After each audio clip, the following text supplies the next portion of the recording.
60 શબ્દ ઝડપ, 4 minute. Ready, start. ફકરો. આજના સમયમાં લોકો આરોગ્ય પ્રત્યે વધુ સજાગ બન્યા છે. નિયમિત કસરત અને યોગ્ય આહાર દ્વારા શરીરને તંદુરસ્ત રાખી શકાય છે. ડૉક્ટરો દ્વારા પણ લોકોને સમયસર આરોગ્ય તપાસ કરવાની સલાહ આપવામાં આવે છે. શહેરો ઉપરાંત ગામડામાં પણ આરોગ્ય સેવાઓ સુધારવા માટે નવી સુવિધાઓ ઊભી કરવામાં આવી રહી છે. સ્વચ્છતા જાળવવાથી અનેક બીમારીઓથી બચી શકાય છે. ફકરો. તાજેતરમાં રાજ્યના અનેક વિસ્તારોમાં વરસાદ સારો પડવાથી ખેડૂતોમાં ખુશીનો માહોલ જોવા મળ્યો છે. પાણીના સંગ્રહ માટે તળાવો અને ચેકડેમ બનાવવાના કામને વધુ ગતિ આપવામાં આવી રહી છે. ખેતીમાં નવી પદ્ધતિથી અપનાવવાથી ઓછા ખર્ચે વધુ ઉત્પાદન મેળવવામાં સહાય મળે છે. કૃષિ વિભાગ દ્વારા ખેડૂતોને સમયાંતરે માર્ગદર્શન આપવામાં આવે છે, જેથી તેઓ નવી માહિતી મેળવી શકે છે. ફકરો. ટેકનોલોજીના વિકાસને કારણે લોકોના જીવનમાં ઘણો બદલાવ આવ્યો છે. હવે મોટા ભાગના કામ મોબાઈલ અને ઇન્ટરનેટ દ્વારા સરળતાથી થઈ જાય છે. ઓનલાઈન શિક્ષણ અને ડિજિટલ ચૂકવણી જેવી સેવાઓનો ઉપયોગ સતત વધી રહ્યો છે. તેમ છતાં સાયબર સુરક્ષા અંગે સાવચેત રહેવું ખૂબ જરૂરી છે. પોતાની વ્યક્તિગત માહિતી અજાણ્યા લોકો સાથે શેર ન કરવી જોઈએ. ફકરો.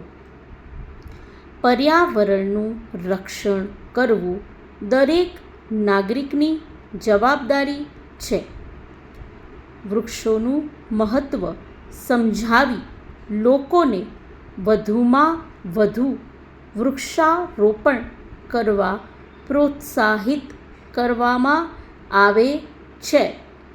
પ્લાસ્ટિકનો ઓછો ઉપયોગ કરીને પ્રદૂષણ ઘટાડવાનો પ્રયાસ કરવામાં આવી રહ્યો છે. પાણી અને વીજળીનો બગાડ અટકાવવો પણ એટલો જ જરૂરી છે. જો દરેક વ્યક્તિ નાની નાની બાબતોનું ધ્યાન રાખશે તો કુદરતનું સંતુલન જાળવી શકાય છે. ફકરા નંબર 2, 60 શબ્દ ઝડપ. Ready, start. ફકરો. તાજેતરમાં રાજ્યમાં પર્યાવરણ સુરક્ષા અંગે વિશેષ જાગૃતિ અભિયાન શરૂ કરવામાં આવ્યું છે. શહેરો તેમજ ગામડામાં વૃક્ષારોપણના કાર્યક્રમો યોજાઈ રહ્યા છે. લોકોમાં પાણી બચત અને સ્વચ્છતા અંગે જાગૃતિ લાવવા માટે વિવિધ સંસ્થાઓ કાર્ય કરી રહી છે.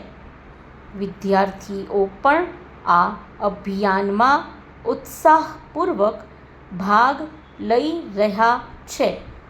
પ્લાસ્ટિકનો ઓછો ઉપયોગ થાય તે માટે સરકાર દ્વારા નવી સૂચનાઓ જાહેર કરવામાં આવી છે.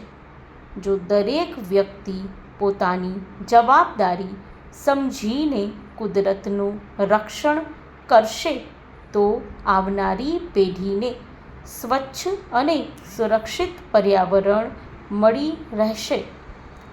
ફકરો. ટેકનોલોજીના વિકાસ સાથે શિક્ષણ ક્ષેત્રમાં પણ મોટો ફેરફાર જોવા મળી રહ્યો છે. ઓનલાઈન અભ્યાસને કારણે વિદ્યાર્થીઓ ઘરેથી જ સરળતાથી શિક્ષણ મેળવી શકે છે. શાળાઓમાં સ્માર્ટ ક્લાસ અને ડિજિટલ સાધનોનો ઉપયોગ વધ્યો છે. શિક્ષકો દ્વારા નવી પદ્ધતિથી ભણાવવામાં આવતા વિદ્યાર્થીઓનો અભ્યાસ પ્રત્યે રસ પણ વધી રહ્યો છે. તેમ છતાં મોબાઈલ અને ઇન્ટરનેટનો ઉપયોગ મર્યાદિત અને યોગ્ય રીતે કરવો જરૂરી છે, જેથી સમયનો સદઉપયોગ થઈ શકે. ફકરો. તાજેતરમાં રાજ્યભરમાં માર્ગ સલામતી અંગે વિશેષ અભિયાન શરૂ કરવામાં આવ્યું છે. ટ્રાફિક વિભાગ દ્વારા લોકોને નિયમોનું પાલન કરવા માટે જાગૃત કરવામાં આવી રહ્યા છે. શહેરના મુખ્ય માર્ગો પર સીસીટીવી કેમેરા લગાવવામાં આવ્યા છે, જેથી અકસ્માતોની સંખ્યા ઘટાડી શકાય. વાહન ચાલકોને હેલ્મેટ અને સીટ બેલ્ટનો ઉપયોગ ફરજિયાત બનાવવામાં આવ્યો છે.